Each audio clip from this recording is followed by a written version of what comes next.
If one more faggot texts me about that fucking game, I'll quit everything. I get it, the Chargers lost, but it doesn't mean I'm going to stop looking at child porn. All right, hey!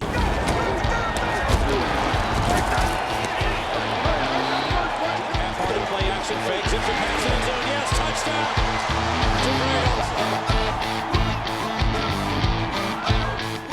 Hi, and welcome to Genos Picks, now fortified with 2 extra picks for the postseason wildcard weekend and all the COVID antibodies you will ever fucking need. And just half the cold. Thanks, Omicron. And if you haven't gotten Omicron yet, relax, there's still time. Just walk to your nearest group of people and ask if they have the latest variant. If they say, you mean Omicron, you're in, especially if they're in a closet. A close talker. Oh my God, I thought Bobby fucked with that, especially if they're a close talker. But here's the catch. If they say, do you mean Omicron? They cannot help you because the SARS-CoV-2 virus only attacks healthy cells, and anyone that can't fucking speak English at this point is fucking brain dead and walk away. Sorry, but as most of you know, it's the little things that bother me. Saying minus instead of subtracted, Garrett. Saying the Chargers coach is a bad coach, not for the fact he was outcoached by the 3-win Texans 2 weeks before this past Sunday night, but because he couldn't outguess his opposing coach if he was going for a tie, which will happen to 1 out of 1 million NFL players in their career.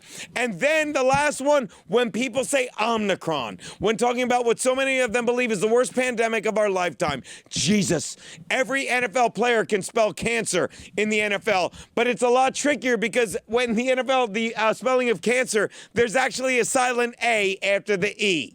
That said, I just showed a picture of Colin Kaepernick. That said, in all the madness that was indeed the coolest and only Week 18 ever, Daddy went 3-1 to finish the season at basically 500, landing at 35-36-1. And we can easily land on our feet after Wild Card Week with these 6 picks. So let's get right down to the slate. My first pick, the Bengals are giving 5 and a hook to the Raiders in Cincy. Sure, the line's nearly a TD, but the Bengals can make some incredible history with a win this weekend after this meme was sent to me was floating around the internet. You may recognize it from my Instagram feed as the only one that didn't have a picture of Fauci or the word faggot in it. Did you know this, Garrett? Nobody in human history has ever sent a text message about the Bengals winning a playoff game, considering the last time the Bengals won a playoff game was 1991. And the first text message was sent 1 year later in 1992. 5 years later, the first ever dick pic was sent via text. And 20 years later, the first ever NFL dick pic was texted in 2001 when the Niners GM Trent Baalke sent this fucking message to his wife of Colin Kaepernick saying, take a look what I'm about to fuck all of our fan base with. See that? We did Kaepernick jokes twice because he's a piece of shit. If anyone you know still thinks Colin Kaepernick is good for the NFL, stop it. Stop it. All that silliness aside, not only will that text streak end this weekend, I think the Bengals run away with this game. And not because I'm a bitter Chargers fan after Sunday night's loss, but just because the Bengals are a better team who spent last week resting while the Raiders played 5 quarters of football to beat a team that lost 7 of its last 12 games. The Raiders were certainly a better team last Sunday, not this week. Take the Bengals, lay the 5 and a hook. My next pick, the Bills are giving 4 to the Pats in Buffalo. And I am sure it is in Buffalo. Although I double-checked, that's why I know. Because when I saw the temperatures are said to be between 0 and 5 degrees Fahrenheit.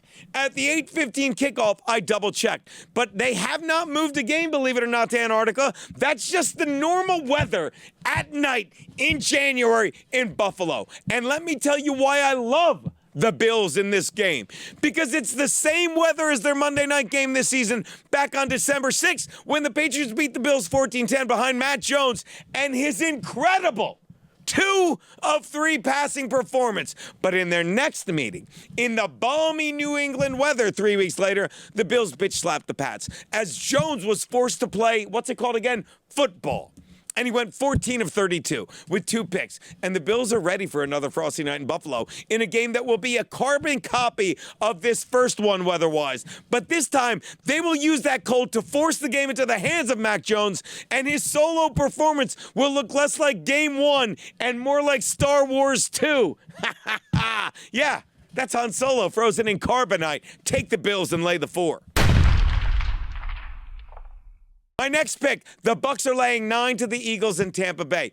Eagles head coach Nick Sirianni gave his team the week off last week against the Cowboys as they'd already clinched the playoffs. But you know what he should have done? The opposite. Because the Eagles fucking need the practice. Never have I seen a team get so much for doing so little. Yes, this team, this is a fucking abomination, okay? And not like blacks voting, Steve. It's an abomination. They won 9 games this season against 0 teams with a winning record. They opened the season at 3-6, reeling off wins against the Falcons, Panthers, and Lions. Before they turned things around with a win over the 5-5 Saints, the best team they beat all year, led by who, Garrett? Trevor Siemian. After that, they fucking beat down on the Broncos, the Jets, the Giants, and Washington twice. You know why I say Washington twice? Because they lost to the Giants once. The Eagles' opponents were a combined 53 and 99, meaning the strategy they employed to get to the playoffs was this: just show up.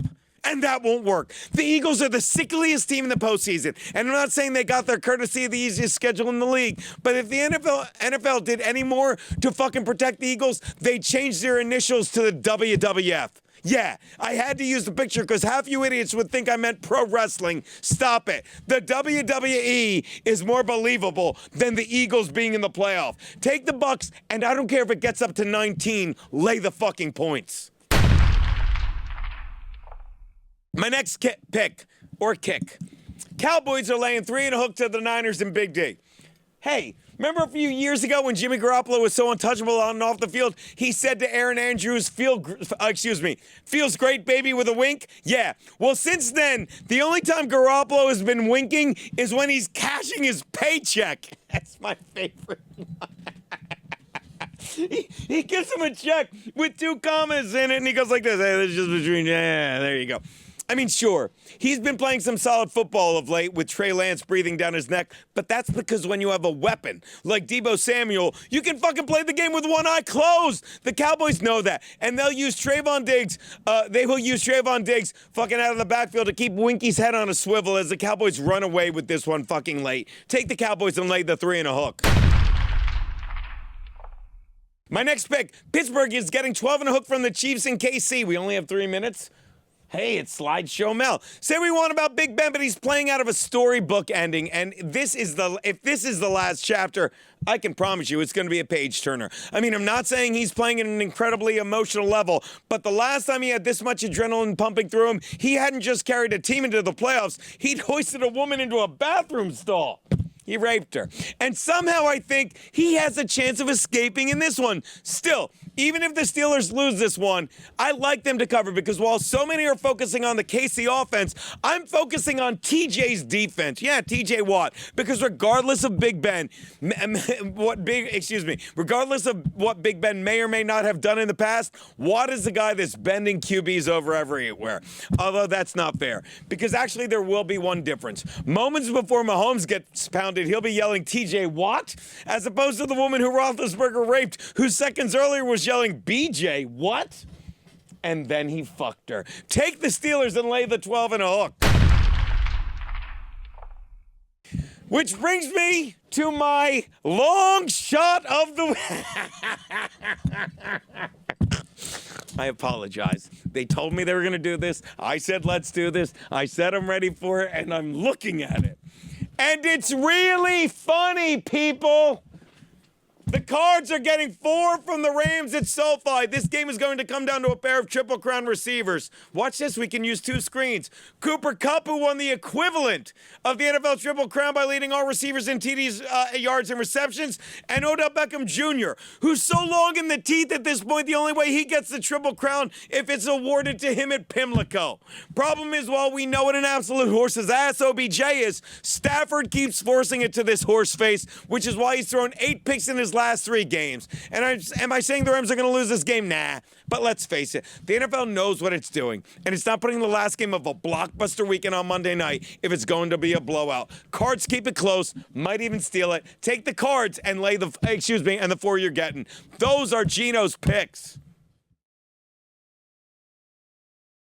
What about the Chargers? Well, they're not in it because they stink.